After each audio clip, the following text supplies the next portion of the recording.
É importante entender o que o 5G está fazendo e o que eles dizem que está fazendo.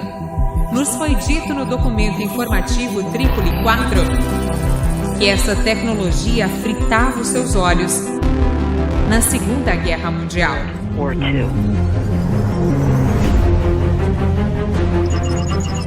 Todos precisam entender que essas são armas militares. São frequências de assalto.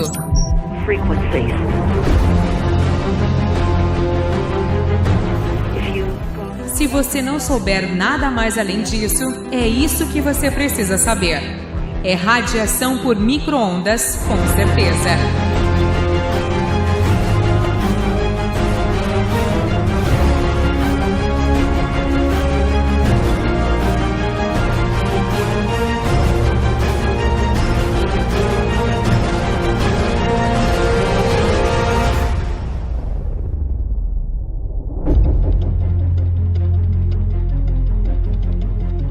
Senhoras e senhores, por favor, juntem-se a mim em dar as boas-vindas ao Clube Nacional de Imprensa.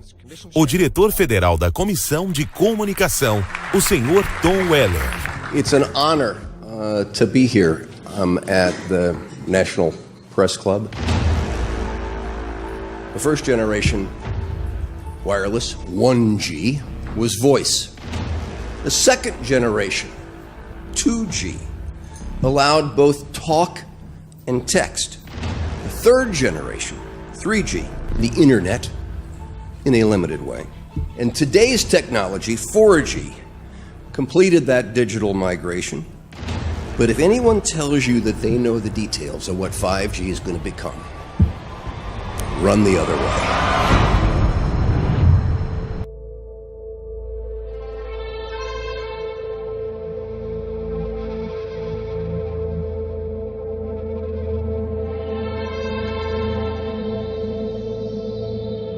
E um boato que viralizou nas redes sociais no ano passado serviu de base para um projeto de lei apresentado por deputados de Santa Catarina. Os parlamentares sugerem proibir a tecnologia 5G no estado, alegando problemas à saúde que nunca foram comprovados. Na justificativa do projeto, o deputado menciona este vídeo que circula pela internet, onde o médico diz que a tecnologia 5G prejudica a saúde e afirma que a morte de pássaros na Holanda foi causada por testes de 5G por lá.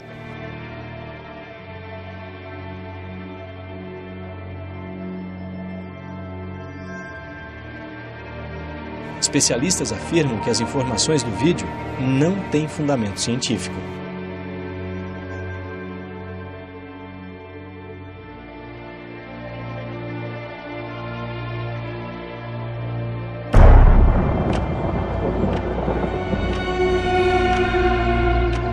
Something can be connected, it will be connected in the 5G world. Autonomous vehicles, smart city energy grids, transportation networks, and water systems. Hundreds of billions of microchips. The 5G revolution will touch all corners of our country. But this 5G revolution may have a dark side. As it turns out, wireless radiation has biological effects. Published, peer-reviewed science already shows that today's technology creates radio frequencies that pose a threat to both the human body and to animals, not to mention to the environment. These existing health effects of wireless radiation are worthy of attention because in order for 5G to work efficiently, cell towers will need to be installed everywhere. That's why over 200 doctors and scientists worldwide are now cautioning that we need research on the health effects of 5G before its rollout. Let's consider that the brain tumors, infertility, memory loss, nausea, neurological disorders, and anxiety may not even be the worst 5G has to offer. Because with 5G also comes the potential to turn every device into a way for the state to spy on you. Again, don't take it from me. Take it from Mr. James Clapper, former director of National Intelligence, who said that in the future, intelligence services might use the Internet of Things for identification, surveillance, monitoring, location tracking, and targeting for recruitment. So why is the federal government allowing for the rollout of 5G and even encouraging it? Well, Maybe one of the reasons is that 5G offers security agencies unprecedented access to the data on our lives.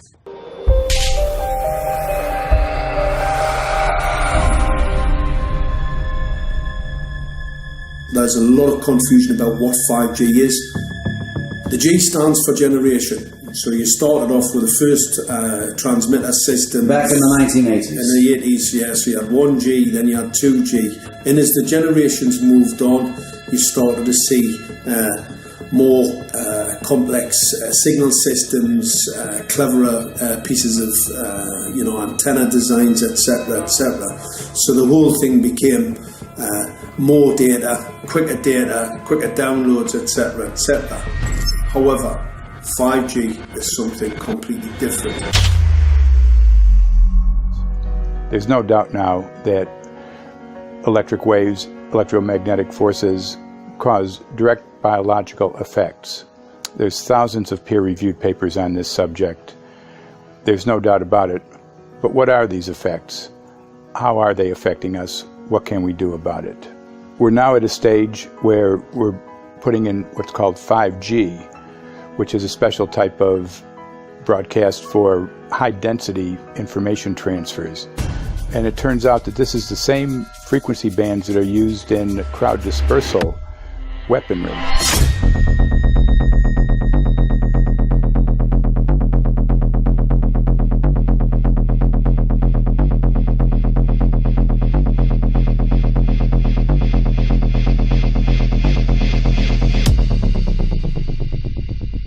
5G, first and foremost, is densification. So it's significantly more transmitters in close proximity to the human, and it is also a sophisticated, illegal, unlawful transmitter.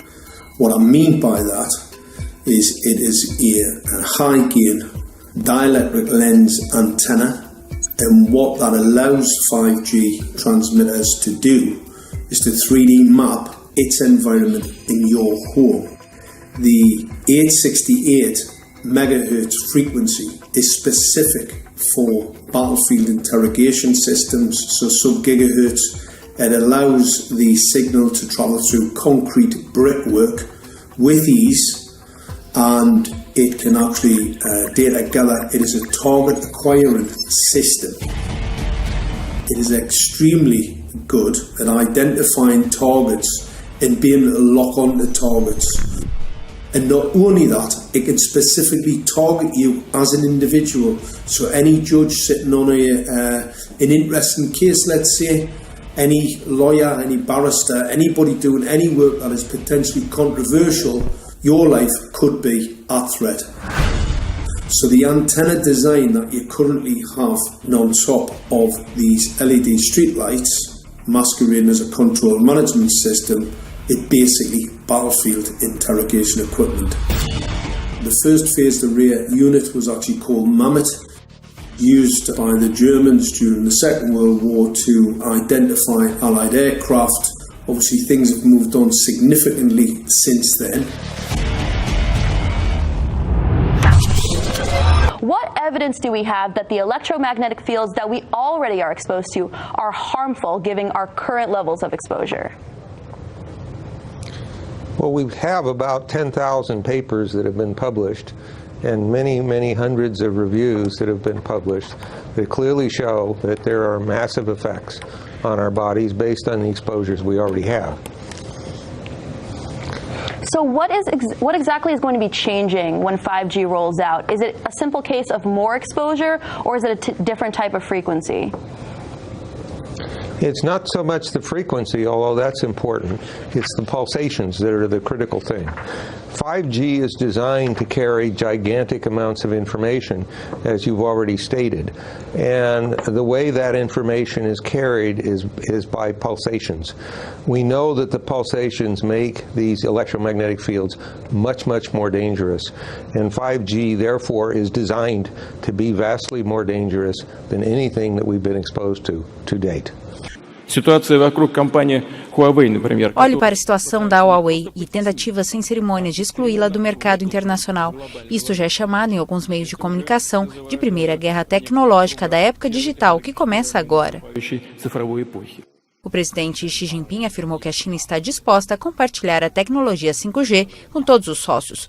A Huawei está em situação delicada desde que o presidente americano Donald Trump proibiu em maio que as empresas do país vendam material para o grupo chinês. There are dozens and dozens of studies that show beyond any doubt what this radiation is doing to our sperm.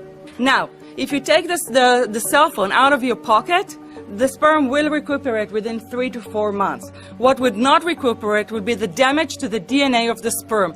That is irreparable. The wife of the ex-governor of Indiana was diagnosed with glioblastoma. Same brain tumor Ted Kennedy had and John McCain had. Did you look at John McCain's scar? This is a cell phone brain tumor. LeBron James, one of our sports people, had a salivary gland tumor. That is another cell phone tumor. You didn't hear about it because immediately after that was discovered, he was paid by Samsung to become their spokesperson. We are seeing increases in brain tumors. We're seeing increases in Alzheimer's. We're seeing increases in all of the neurotransmitter diseases, ALS, Lou Gehrig's disease, Parkinson's. These are all disease systems that are known to be associated with low-level energy exposures. We talk about 24/7, around-the-clock exposure, wherever you are and your whole body. You never get away from it. And it seems from our studies that maybe your immune system can cope with for a time, but it will deteriorate. Then the irradiation will definitely damage cells at a deeper level, and the question is what will then happen. Did you hear about people coming to you as far as having complaints about illness? We were made aware of health complaints following installation of smart meters, and we wanted to verify this using our field work. So I measured the field of about 30 different people while they stood 1 foot in front of the smart meter, and in every single case, the human energy field was obliterated as they stood in front of the smart meter. So in our first slides, what we see is normal cells, and the structure of the cells is intact and sound. This is what we would expect from a normal sample. So after 2 minutes of exposure in front of the smart meter at about 1 foot away, we see a totally different story. Sample 1, you can see a lot of degradation in the cells. The cell walls have been broken, and you see changes in the cells which are called mycoplasma. It shows a mutation to the cell. In the second sample, we see a different type of degradation to the cell membranes. You can see a corrugation here. This is called bottle cap formation, and it's known that this occurs due to oxidation or exposure to free radicals. So this third subject, when we did her sample, she had to be pulled away from the meter after 45 seconds because she complained about an increasingly severe headache. And here you see a phenomenon called rouleau, where the red blood cells are stacking up, which makes it very difficult for the blood to deliver oxygen to the tissues as they would be their normal function. Every single one of these is a degradation. Every single one of these shows a trauma to the blood cells, and that came from something, and the only variable was the smart meter. The good news in all this is the patient and the blood can return to normal once they have been removed from the influences of these stressors. When those first studies were performed years and years ago, nobody knew about the importance of the microbiome, the role of the microbiome and the immune system, and even less the role of the microbiota inside our brains, that is, the microbes that are normally resident inside our brains, whose influence on brain function is nothing but immense. And you may think, well, who cares about the microbes? The less microbes we have, the better it is. Well, we know by now that this is not absolutely the case, because microbes are truly essential for the development and function of all our organs and systems. Our immune system is based on the microbes we have in our gut. And our brain also has microbes that influence its function. because this is going to eviscerate microbial DNA inside human beings, which is our effective operating system, number one. So it may not impact human DNA in laboratory experiments right now, and they're saying it doesn't impact human DNA. But given that human DNA is less than 1% of the cellular DNA in the human body, the rest of the cellular DNA is microbial, and we know that this will eviscerate microbial DNA. So we're talking about a takedown of the operating system of human beings. Exactly. I couldn't have put it better myself.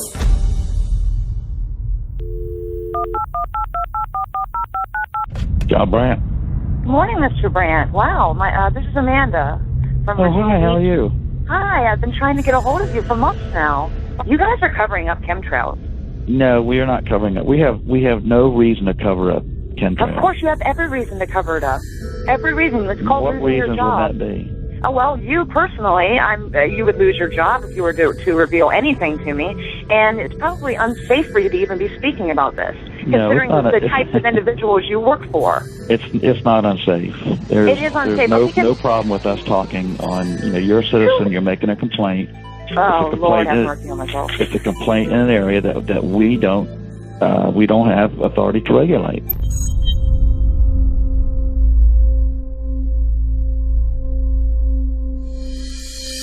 So the connection between chemtrails and 5G. It's all interconnected. The metallized particulates, that would allow the 5G phased array, so basically the radar, it would allow it to be able to identify you, so it can watch you, it can identify you in your own home 24 hours a day, 7 days a week. For the last X amount of years, we've been through chemtrailing, and that is now the cat is out of the box. We've had these nanoparticulates raining down on humanity for years now, impregnating our bodies, by best account staying inside our bodies. Those nanoparticulates, what you're saying, are building up a kind of a phosphorescence glow capability so that we can be flagged up in our homes, behind concrete and steel, inside bunkers, in the basement, doesn't matter where you are. The 5G will be able to now triangulate, map and read you, because you as a living being are impregnated with these nanoparticulates, which are acting as a kind of transmission and reception technology. It's exactly, absolutely exactly.